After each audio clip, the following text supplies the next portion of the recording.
World Financial Group offers entrepreneurs from all backgrounds the opportunity to start their own business on a level playing field. Dr. Yana Woodhouse, receiving the WCM Wall Street Pioneer Award by the United Black Wall Street of America, Inc., is one of those entrepreneurs. I see WFG and TFA as a place where African Americans with an entrepreneurial mindset can flourish.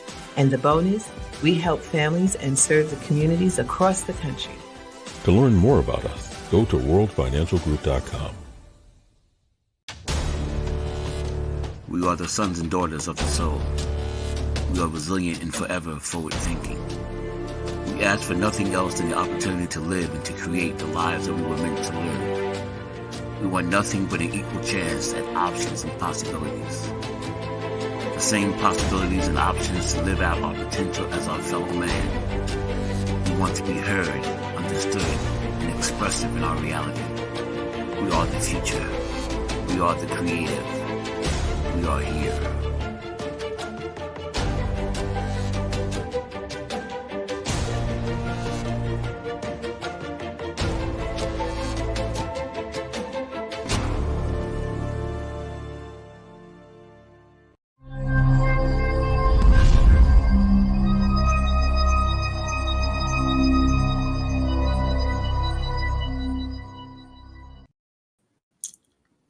Happy Tuesday, everyone. I'm so excited to be in this space. It's your girl, Marie Dunn with The Bold Show. But tonight I am on Cloud 9. I'm super excited to be in this space again, and also the conversations that I'm going to be having and with our guests. But as we close out an important month, Black History Month, today is the last day. Can you believe that February is over and we are about to welcome March? This is a reminder that time is of the essence and we should never wait because tomorrow is not guaranteed. But I just wanted to highlight Dr. Marian Crook. She's a New Yorker. It's because of her intelligence. Yeah, she's a Black woman. Because of her intelligence, we're able to utilize technology in this medium, whether it's Skype, whether it's Zoom. Yes, while she was at AT&T, she literally created this platform. It's the Advancing Voice over Internet Protocol, and this was created by a Black woman, Dr. Marian Crook. She is a New Yorker. So I had to take this opportunity to shout her out and to say thank you, the Black excellence that we have. But tonight, even though we're closing out Black History Month, the guest that we have on tonight is from Australia.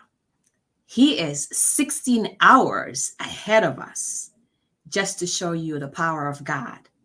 Yes. So I'm going to take this opportunity to welcome our guest, Rainier. He's an author. He's an extraordinary individual. And you will understand by the end of the show why I say he is an extraordinary individual. And like you all know, The Bold Show, it's about highlighting individuals who took the opportunity to utilize their struggles, their obstacles, and their challenges to become a better version of themselves. So without further ado, please help me welcome our guest tonight, Rainier from Australia. Hello, Marie, and listeners, viewers. Thank you. That's a very warm welcome. And I hope I don't disappoint you. That was awesome. Thank you. You can never disappoint me, and you can never disappoint anyone. Maybe you can disappoint yourself, but it's how you see yourself and how you project yourself. And after having conversations with you, there's no way you'll disappoint anyone because you're such a remarkable individual. So why don't you tell the viewers who you are? I was born in the tropics of Sri Lanka, And then I migrated to Australia at the age of 13, where Melbourne's been home. I lost my father at a young age, at 12. So when I losing him and then coming here to Australia into a new world, and today Melbourne is a very cosmopolitan city, but back then it had its fair amount of troubles, I guess, racism and so forth. So I grew up as that through my teen and adolescent years in that new world without that father figure who I was very close to. Prior to in the early years, whenever life dealt its blows, which started pretty young for me, I lost my first friend through leukemia at 7, and then my grandfather at 9, and then my father at 12. Life hit me pretty hard there, but I was an extroverted personality, and I always expended my energies outside to try and bury the pain, be it the clubs, the music, the social life, the alcohol, etc. And then finally, when I was in my sort of mid to late 20s, I said, okay, something needs to happen. And I took off on a journey. I left a good career, established career with defense science and technology. And I traveled around Australia on a motorbike for 10 years, where I just rode with the wind. There was no set destination, no set schedules. And in that time, I lived in some very remote areas, sometimes on islands where I was a sole inhabitant for days, weeks, and other times in remote areas where I didn't see many human forms. I found myself self-reflecting. And that's when I started writing. I started getting my thoughts down on paper, sort of almost for a therapeutic sense. It was in our minds, we get these thoughts that run at 1,000,000 miles an hour, but in putting them down in paper, when I was reading them, it gave me a sense of permanency. It was like I was having a dialogue with myself, and I wrote only purely for my eyes, so I could be open and honest in whatever I felt. And that started me on my writing journey. Wow. You said so much just now, and I think what stood out for me, it's the loss at such a tender age. First your friend at age 7, then your grandfather at age 9, and then your dad at age 12. During that youthful stage and the back-to-back loss, because technically it's like a 3-year span, right? Mm-hmm. What was going through your mind, and what supports did you have to help you get through those difficult times? So the hardest loss, I guess, with the first losses, I had my father there, and we shared a very close relationship. It was almost surreal. He was quite protective of me. He would discipline me and correct me, but he would even take offense if mum corrected me. So through that, we had this bond, and I spent a lot of my time with him. So when he left, I lost that only port of guidance I had. And what it did do was I created this wall that I lived behind. I would only even let my mother in so close, for no fault of her own. I couldn't have asked for a better mother, but for fear of that loss, I kept out at distance. And I loved through a wall. I guess it was like a cloak of protection, a shield of protection for me, to protect myself from that heartache again of losing somebody like my father. Over the years, though, particularly when I was traveling or as I was going through my adolescent years, when Melbourne was not what it is today, I found suddenly these thoughts that don't go there or go here. And I found me walking down those roads, and the roads I went down was something that I had to glean. And areas where I had this voice in me that said, don't go, there was trouble. And it saved, and I'm probably alive today here speaking to you for those warning signs.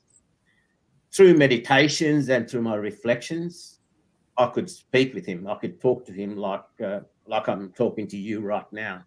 If I needed help, I'd say, like he was standing right to me, said, "Dad, I really need help here. I need some healing. I need some guidance." And I could feel it.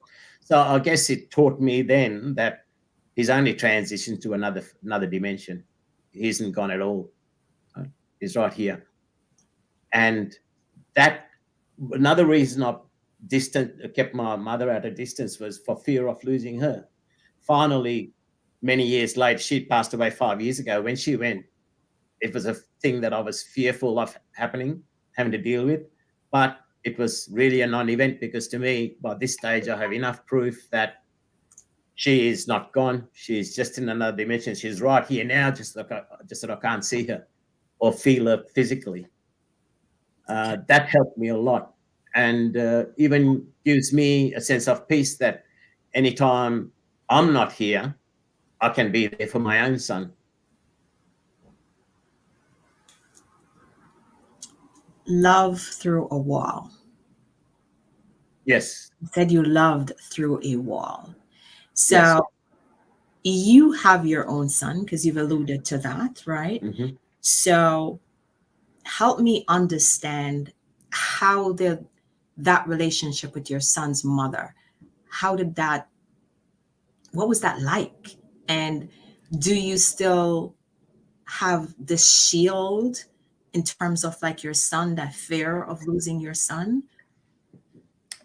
No, with his mother initially, I did have that shield up, but she had 2 young kids who were 2.5 and 4 when we met. So I started that relationship taking on parenting, although they weren't my own. I brought them up like my own, and today I still, although their mum and I have split up 6 years back. Mm-hmm. I still share a good relationship with them, because I brought them up like myself, like my own, as well as like I brought my own son up. That helped me, I guess, to let go of that wall for the sake of 2 innocent kids who had no say in it.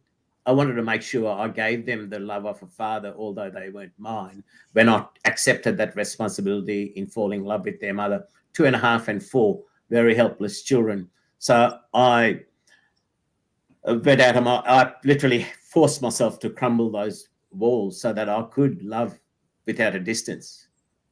And then for the many years that we were together, I gave her fully. But I guess I'd adapted to that mindset and that inner strength, where if I needed to separate myself, I could. Nothing was forever with me. I guess I could walk away once the lessons were done, or that no longer served a purpose. I could walk away. So although that wall wasn't there, I had that empowerment inside. If my world ended tomorrow, I'm fine with that. So it doesn't, and I don't mean that it kept me cold and callous or removed. When I give, when I love wholeheartedly. When that loss, it hurts me. But the more you love, the more it hurts. But it never stopped me from giving that wholehearted love, and it wouldn't stop me today. But what I guess it does is that it gives me that sense of removal, that if it wasn't there tomorrow, I can pick up. I'm used to picking up the pieces and starting again. And I don't mean that in any cold way at all. I don't, deny the love that I have within me, sharing that with somebody I fall in love with. Thank you for sharing that. Thank you for sharing that. And I think this is a perfect segue into, first, I'm going to read this piece that stood out to me when I read your book, Life, the Journey of the Soul, Reflections of a Soul Life's Journey. I think it was like really powerful. It's called Priorities. The body is transient, it will return to dust. The soul is eternal, it will exist perpetually. Vanity, material success, beauty, social status is nourishment for the body. Kindness, charity, humbleness, love, forgiveness is nourishment for the soul. Define your life's priority and choose wisely. This is a powerful piece. Mhm. Very evocative piece, too, might I add. Yeah. Yeah. What was going through your mind when you wrote this? So from a young age, and I'd say amongst many cultures, as parents from parents who advise, study hard, blah blah, and all this success, whether it's in a career, corporate ladder, whether it's in material success, whether it's the houses, the six-figure bank accounts, whatever. You're driven for that material reality. And you look at even on social media, a lot of the motivating posts around that Lamborghini or so forth. But what happens when you, I guess, seeing my own father going, when he left, he had nothing but the suit he was buried in. But the kind deeds he did, same as with my mother when she went, the kind deeds she did, the compassionate acts she, in feeding the poor, in being there, those are the things that we still speak about today. And so, to me, what I was saying there was, what should be your priorities? Is it that thing that feeds the material self, the physical self, which ceases to exist, returns to the dust of this planet? But if the soul is a continuous energy, as science has taught us, that energy can't be destroyed. Deja vu teaches us that there is another existence. And if you looked at like a molecule of water can be transitioned from steam all the way to a physical cube of ice, why cannot we be in a similar form reincarnate? So then that soul's lessons, those pre-cognitive deja vu feelings where you do something and you pick up a sport and it comes naturally to you because you've done it before in another life perhaps. So perhaps to me, what I'm saying there is those acts of compassion, the love, the kindness, that is what you'll be taking beyond your grave for eternity. Whereas you won't be taking the Lamborghini or the bricks and mortar homes and the six-figure bank accounts. That's a great concept, right? It's the superficial versus the compassion self, right? Yeah. And you're like listening to you talk, like you're absolutely so right. When someone dies, we're not going to talk about technically about the millions they have in their bank account. We're going to talk about how that person inspired and or impacted us, or even that negative feelings that they created for others around us. So I think also I am going to push a little bit and I'll ask you, with all that you've shared, all of your knowledge, all of your experience with loss, death, and dying, and you even mentioned that at 20 years old you went on this journey. You left your job, and you were for 10 years. You said you were just like you even lived on islands. You were the only human being on that island. Do you fear death? Do I fear it? Do you fear death? And what are your thoughts when it comes on to Not at all. From a very young age, I guess the fact that losing my father at that young age, literally, that was my world. And I grew up through the adolescent years because of not being allowed even my mother close. I grew up on my own. I found my own way through life. Through that, I didn't have fear. I lived by not having fear. I lived what I wanted to. So risk was nothing to me because I didn't fear if that next breath was my last. And through that, as the old saying goes, to get the best fruit, you've got to go out on a limb. I was happy to live out on that limb all the time because I did not fear the limb breaking and me falling to the ground. And through that, I lived life to the fullest. most of my friends that I grew up with, they followed I got to get my house, I got to get my wife, I got to get my couple of kids. And they lived with these unfulfilled dreams in their armchairs. And they used to say they used to envy my life. And I said, my friend, don't envy my life. You have what you sought. Don't forget, I might look like, wow, look, this guy, not a care in the world, riding with the wind. But who was there to console me, to console my tears in the night?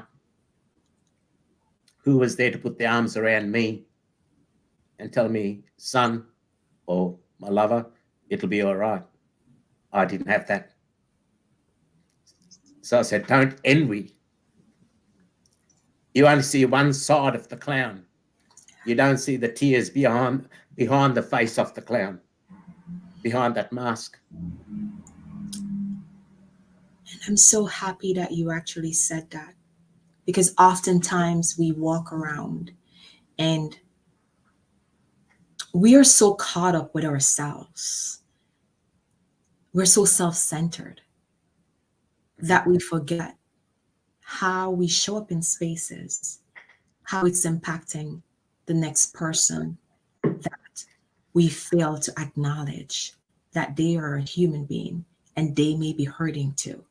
So it's about how our approach, because I'm like, I was just even thinking like how we connected on social media, right? And then to have you here in this space. And like you said to me, when you see me, I always seem to be a different person, because that's what life is all about. Just getting up and being able to be comfortable in your skin with who you are. But it takes a lot to get to that point. And you, my friend, your book, when I read this book, I cried, I laughed. You evoked so much out of me as a reader, and you left me curious. I wanted to understand and I wanted to know who you are, because your book is so deep. And one thing that came to mind, I was like, as a man, historically, we're programmed not to show emotions. You were so vulnerable, but it was so seamless, because the vulnerability showed your strength as a man, as an individual. So I think my question for you is, what or how would you suggest to anyone that's listening in or who will view this later, how do they get from that dark place?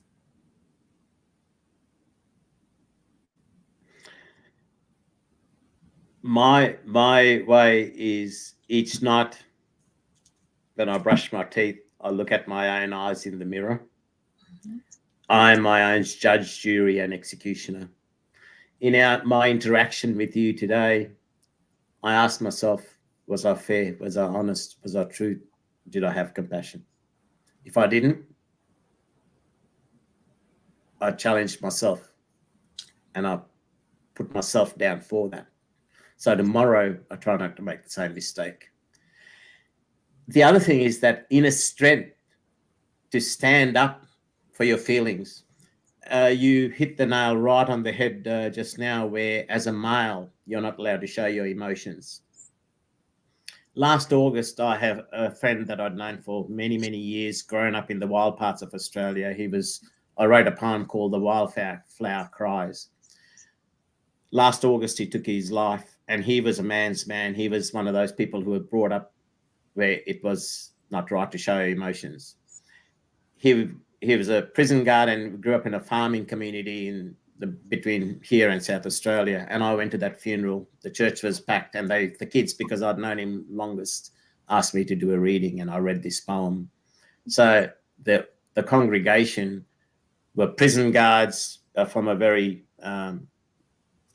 heavy scale sort of penitentiary. They were farmers who do life tough, right? And in this crowd, I read this poem, in this world of men's men. By the end of it, there was not a dry eye in that church, in that chapel. And through the evening, I had all his own kids' friends, wild, woolly young fellows in their 20s, to his friends, the prison guards. They all put me on such a high pedestal. They opened their doors. They said, Rainier, we would love for you to come back and tell us more stories about Mad Dog, which was what my friend was known as. And they opened their houses to me. And here I cried in amongst these men and men as I was reading this poem. I had 30 years of a bond with this friend that I was 5 days away from meeting him to play golf when he took his life. So don't be scared of living your truth. Long as it is your truth and not a truth that you've made up because it sits right with the world. If it's something you firmly believe within you, never be scared to hit anybody with that truth. Whereas if I was being pretentious and trying to broadcast that, then that is something that you will come unstuck in and gives people a right to challenge. But human beings, besides what goes in here, most of us we know what's right and wrong here. And when somebody is speaking the truth, you know inside, and nobody will challenge that. And through that, even in my professional career, I've never been hesitant to challenge upwards or downwards or sideways. I speak my truth. And again, because I have no fear of if this is this next breath is my last, I can speak that. If somebody decides to make this my last breath because I spoke my truth, so be it. He's probably done me a favor and set me free from, temporarily at least, set me free from the pain that I've gone through life.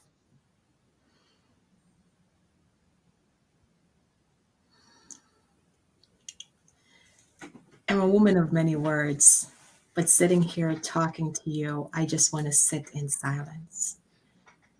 Silence is also a way of speaking. Sometimes folks don't understand that.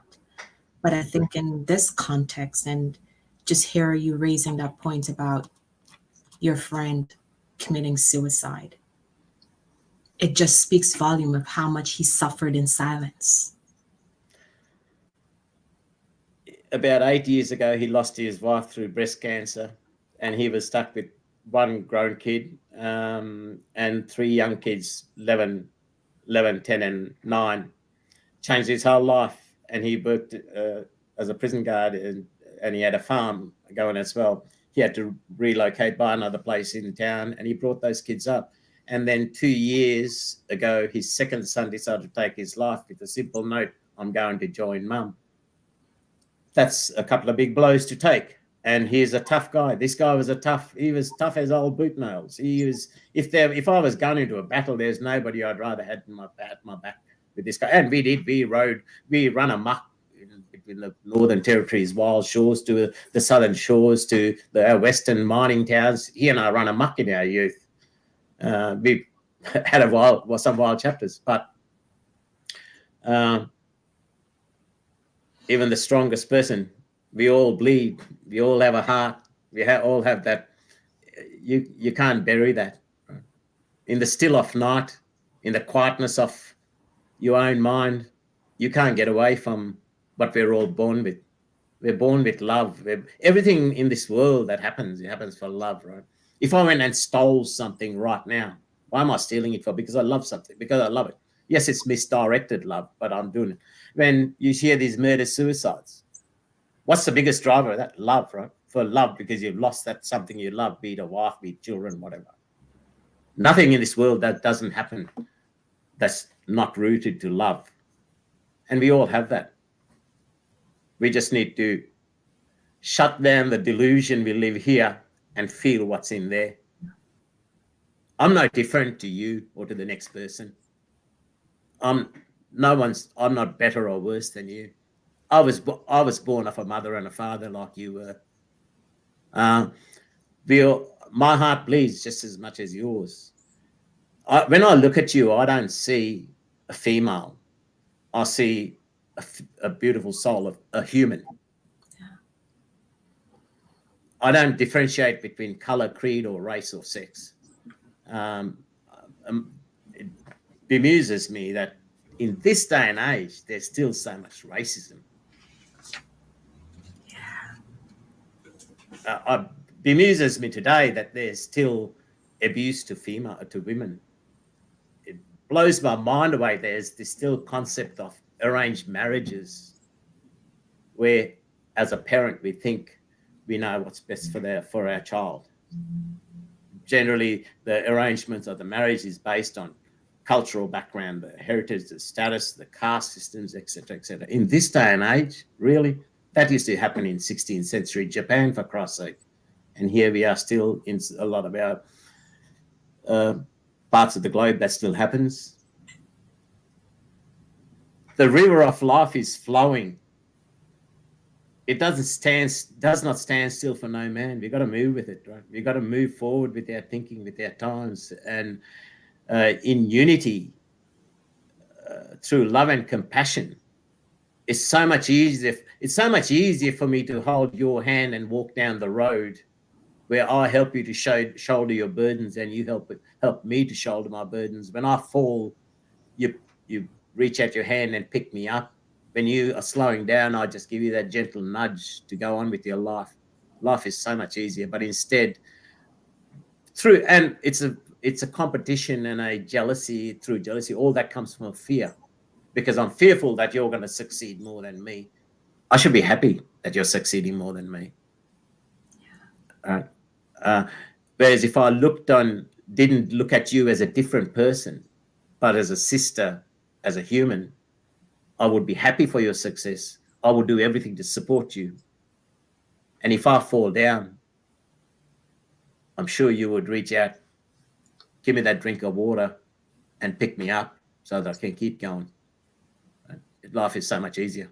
But when are we going to get to that stage? We're still facing things that were issues back in the 16th century. We're still dealing with things that were common 100 years ago. And yet as humans, as communities, we've advanced so much. Look at technology and science. We're flying to the moon. We're understanding the universe we live in, but us as human beings, imaged as a small version of that universe, they're struggling to understand. Sure, there's psychology and there's doctors and blah, blah, blah, blah, all this, that deal with the mental conditioning and how to coping mechanisms.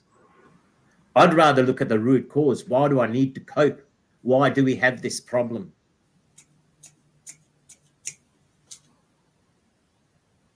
If there's a weed in my garden, putting sand on it is only a temporary measure.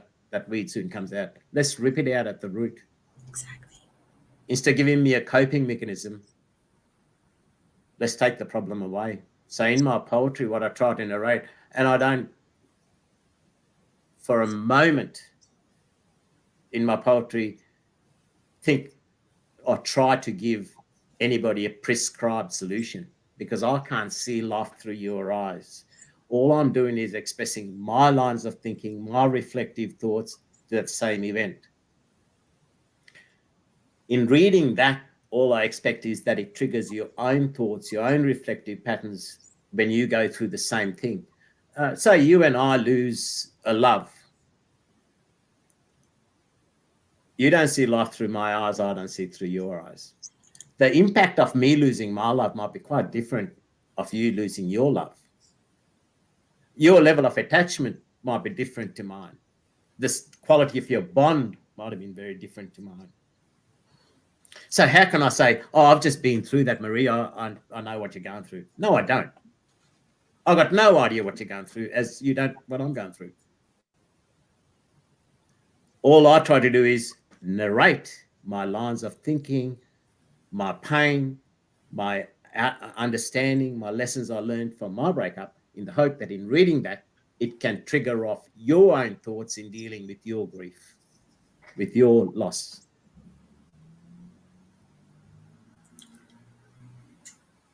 Thank you If that makes sense.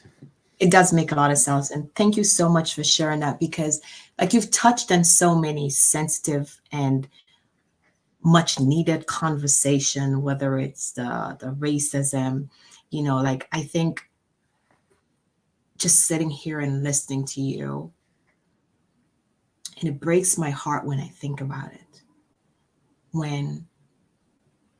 How is it I can look at another human being and allow the color of their skin, their cultural background, their ethnicity to decide how I'm going to treat that individual? Where did I get that power? Why am I so audacious? But I'm sitting here and I'm also thinking how we're so mentally enslaved. And this is why we are so stuck with tradition, those practices, even if it's hindering us, even if it's causing pain. We're so married to it. We're so attached to it. And I think us here having this deep conversation, it's about two individuals who have taken the time to discover who they are. When you talk about understanding the root causes of the issues that we have, and I'm not even going to go there when we talk about this whole mental health institution and the pharmaceutical institution, right? It's all designed that way because it's it's a part of the system that's oppressive, and it's designed to keep us down, right? But you, the individual, have to get to that point in your life to recognize that this is all a part of the plan. Everything that we are looking for, I believe, it's in here. You don't need to look externally, because externally, oftentimes, it misguides you. And I could share a same similar. I suffered from chronic migraines for years. And in 2017, I was physically assaulted, and that just made my situation worse. And I think it was like maybe 4 years ago, I decided I was sick and tired of taking these injections that I had to give myself whenever I had these really bad migraines. Wow. And I recognized, so there are certain food triggers.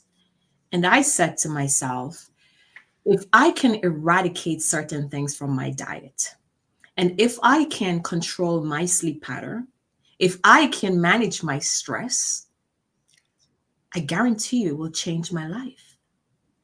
And I'm going to knock here on my desk. That's exactly what I did. I made a conscious decision to give up what no longer suit me nutritionally, mentally, psychologically, and emotionally. And here I am. I have not used my Imitrex injection in over 3 years, if I'm not mistaken. I rarely get headaches. Like, I do have, low-grade headaches, and oftentimes I can tell what's causing that. But the point I'm trying to make here, and going back to what you said, which was really profound, it's that we got to get to the root cause of what the issues are. When we talk about adverse child experiences, the ACEs, that's understanding where this trauma is coming from. Oftentimes we look at an individual and we're like, why is this person behaving this way? Let's ask, what happened? Because something happened. And if we understand that, it can make a difference with our interaction and how I experience you. Yep. It's an absolute credit to you that you took that time to understand and research that root cause and try to deal with it yourself. As you said, what no longer works for you. Now, that's a powerful statement there, right? That goes into our emotional well-being, our physical well-being, our professional well-being. Yes. In every aspect of our life, even a sport. What no longer works for you, why are you hanging on to it? Just You can only fit so much in a bag. If your bag is full, how do you get new things into that bag? And what was good for you in youth, in adolescence, now as an adult, it's probably not valid, no longer important. There'll be other things that can enrich you as a person within as an adult. So let go of what doesn't work for you and bring what works so that there's room to bring the new into your life. absolutely. I have this famous say that I loved. Let go of things and people that no longer serves you. Mm, Oftentimes we like to hold on to things. I believe everyone that we encounter, it was meant to be. mm. I don't believe in chances. Every Very inter- wise. every interaction, there is something that we could take away from this, but we have to be open. Yeah. Very, very true. When I look back in hindsight at my whole life, even my worst enemy gave me some good opportunities to grow. I had a very prominent person within the community try to get his daughter declared, and I'm talking many years ago, get his own daughter declared mentally unstable, so she couldn't leave home because of my color, darker complexion of my skin.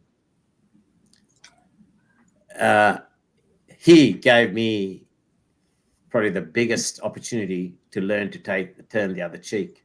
In my youth, growing up here in racism, I was a very full of revenge and a vengeful person. If I'd kept going, I more than likely would have been dead by now. I ended up in a prison.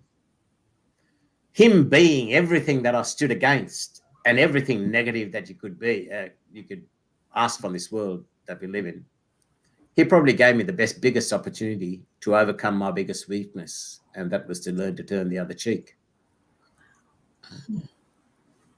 Everything comes for a reason. You're all right. Even we connected a couple of years back on Instagram, and yeah, we used to like each other's posts and make a comment.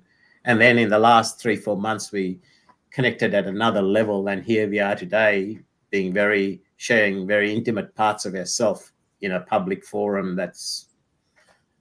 And if it can help people, the listeners, the viewers out there, I'm happy to bare my soul.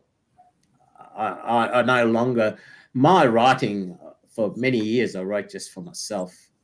The handful of people who read my works found it triggered off their own thoughts and helped them, and they said I should make it socially more available for people to access. But because it was exposing that vulnerable side for nearly 10 for 15 years, I kept procrastinating. Yeah, I'll do it. I had the cover of the first book hanging on my wall for 20 plus years.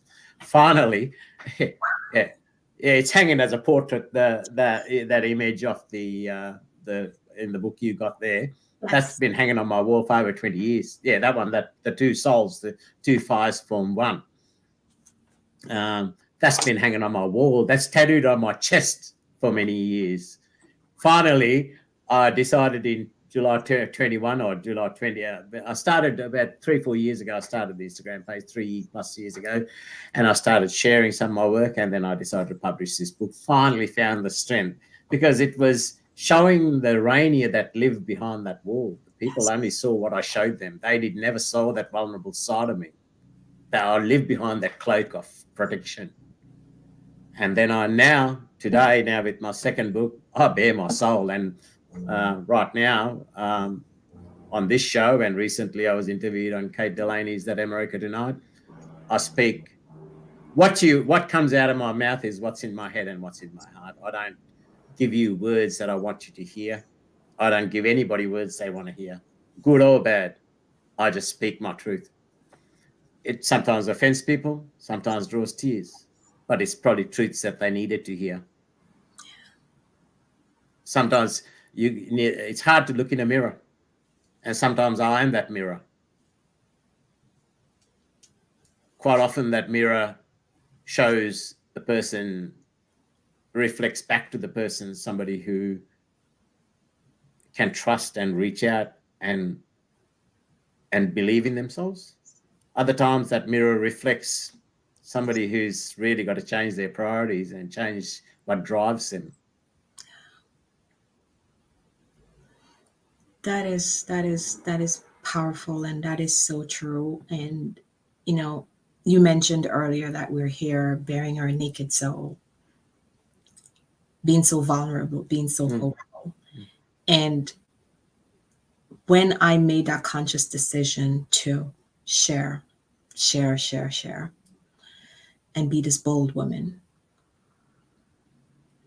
selfishly, I was doing it for myself because it's a part of my healing.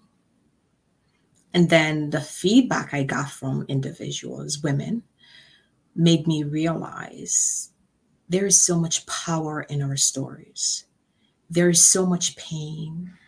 There's so much that folks are afraid to share because of the fear of how they will be judged, rejected, isolated.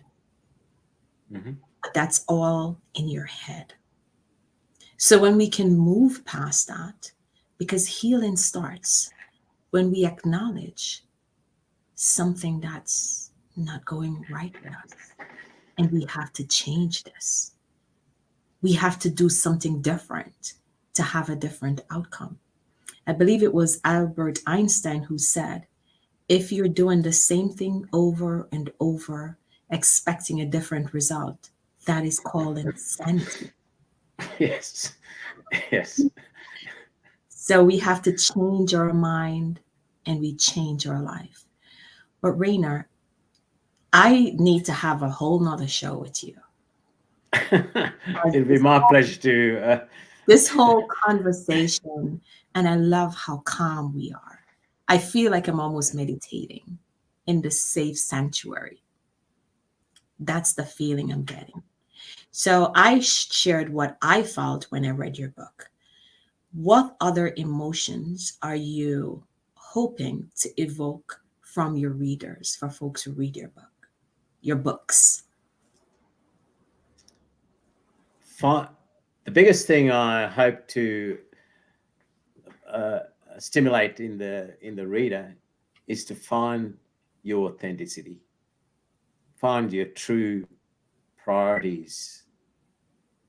If your friends think you shouldn't be so vulnerable in loving your partner, if that is not your truth, then show it.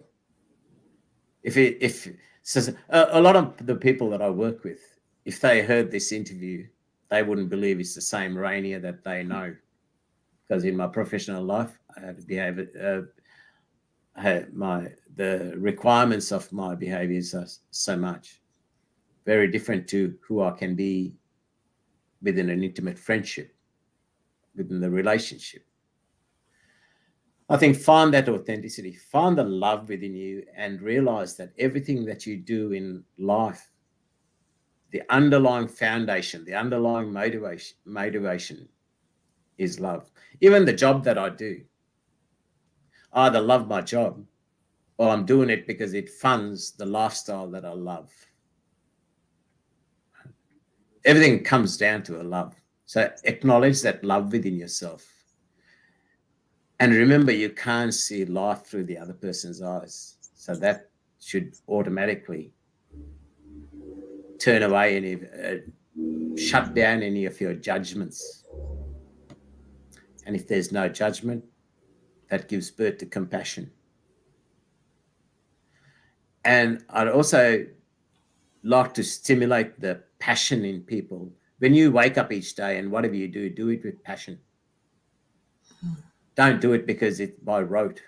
Okay, I'm going to work because I have to. I'm going to eat because I have to.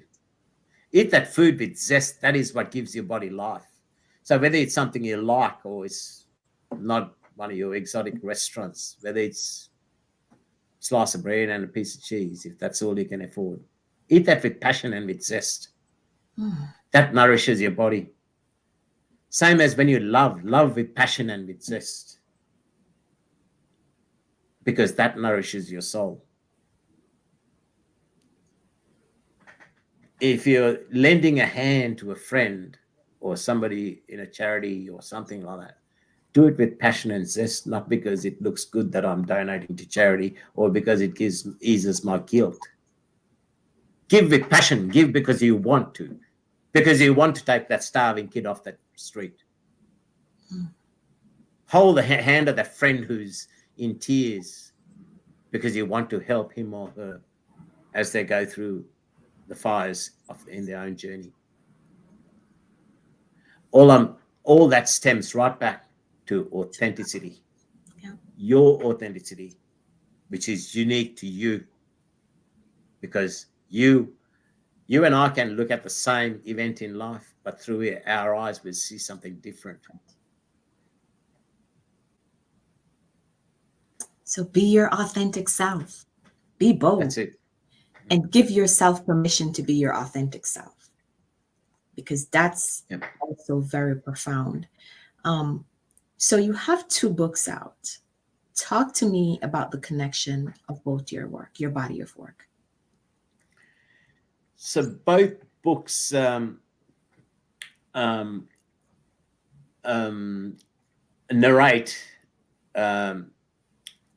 my journey through life.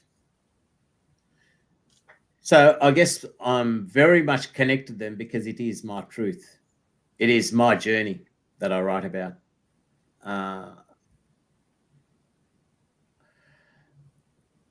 Every event, every poem, it's either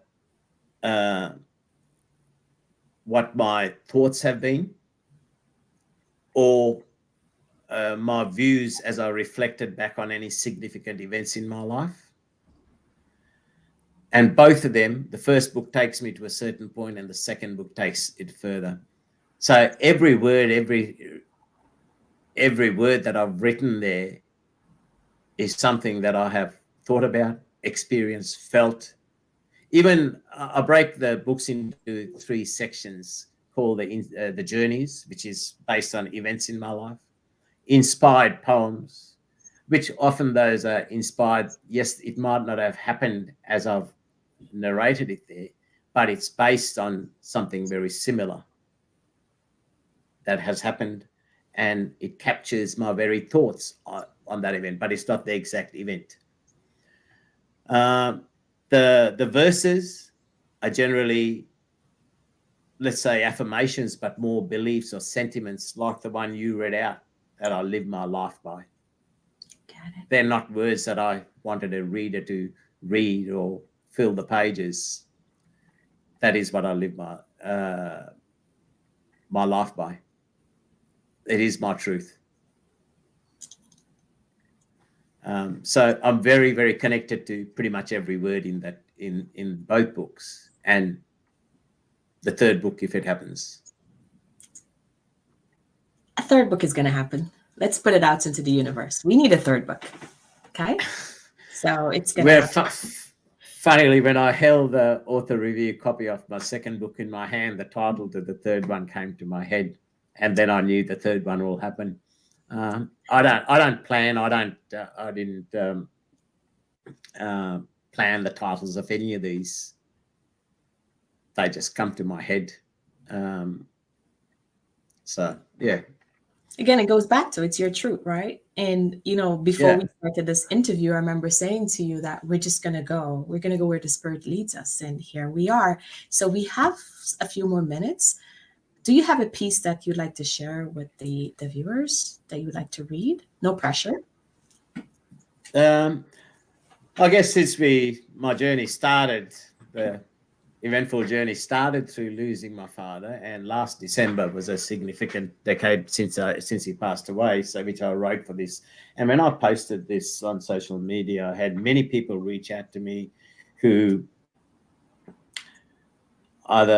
actually one lady in New York who had 5 years ago lost a partner and had 2 sons of similar age to what I was then. That gave her so much strength to know that there's hope for her own boys, and that touched me. And here's somebody that I've never met, never seen, and if I can help people like that through my expression. So this piece was called An Ode to a Father that I wrote to commemorate his passing on the 21st of December, which is a significant decade. I'll read that piece. Perhaps that's something that most viewers can relate to. An ode to a father. Many decades now long past since you left the earthly shores where I still dwell. It left a great void within me. I was just a mere boy, a boy who now walks tall in grown-up shoes. Still, all that you are flows through my veins. I learned to walk in life, slowly finding my way. I always feel your presence near, from far above. You stand beside me during troubled waters. Rejoice with me at each success, be it big or small. Whatever may come to be, I feel you right next to me. Your strong convictions inherent in me. I swim against the tides. No mountain is too tall. Your stance for justice is in my blood. I fight against all wrong. When I falter in doubt, with signposts you light my way. When I yearn to give up, my passions you deftly awake. In the still of night, as my body lies in slumber, we touch through astral stairways in divine wonder. The river of life flows as you live through my eyes. I bore this world a son. Through him, our legacy will live. Soon we will meet again. Time lives only on my side.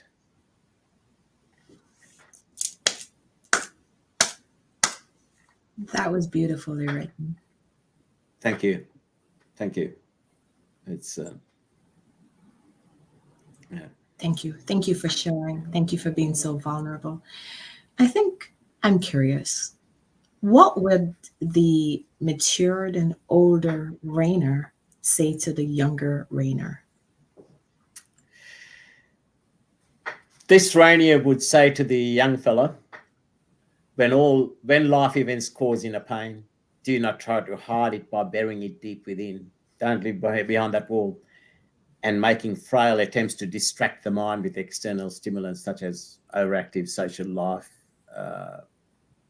filling it with unnecessary materialism, alcoholism, etc. Instead, summon the strength to turn within in reflection to understand the value or the lesson from what has transpired. Deal with the inner turmoil, learn from it, walk through the fire to heal and move on with life's journey, filled with love and passion, and not carry unnecessary baggage. Another key aspect the young Rainier would have benefited from would be to let go of yesterday. Certainly plan a bit for tomorrow, but truly live in the present without being overly concerned with the future, something we don't even have control of, or stuck in the past. Be who you are today and live it with zest and passion. Love it, love it, love it. Finish this statement for me. Rainier is a simple soul who acknowledges and nurtures the love and compassion held deep within his heart as he walks through life. His soul's experience to expose truths held within through physical experience. Love it, love it. Can you tell the viewers where they could connect with you, find your work, or follow you? The easiest way to access all my social links is on my Instagram bio, a link tree which gives access to my website where I publish my work and access to my books. It gives you access to my social media. It's https://linktr.ee/poetrybyrainier.com. That's the link tree. It's on my Instagram bio, Rainier700. If you look that up on Instagram, on the bio, you'll find that link tree address. You can access pretty much both books. You can access the Balboa Press site. You can access Amazon, Barnes & Noble. You can access my own website. Feel free to subscribe there. Happy to chat to anybody. If that website, actually social media, is you got your comments and so forth. That's great. But I created that website where I've fallen a bit behind, but I keep my poems there quite up to date, where if you wanted to quiz me directly, if you subscribe to it and you ask me, hey, listen, Rainier, what drove this? What stimulated this? Anything about the poem, I'm happy to respond via that chat there and respond to you, give you a bit more insight of myself. So that's probably a good site, but Instagram's popular. So, Rainier, I want to say thank you so much for this vulnerable and important conversation. It's well needed, and more so as a male, the willingness to be so naked. And when I talk about nakedness, it's not the physical nakedness, it's the psychological nakedness. So thank you so much. And again, 16 hours ahead, you're all the way in Australia, and you're in New York with me tonight. I want to say, Marie, thank you very much for this opportunity, and thank you very much for connecting with me. And we, as I said, aside from the show, we have that and it gladdens my heart to see somebody, a young soul like you, who's just so passionate, and you're so motivated, and you've got so much energy to life.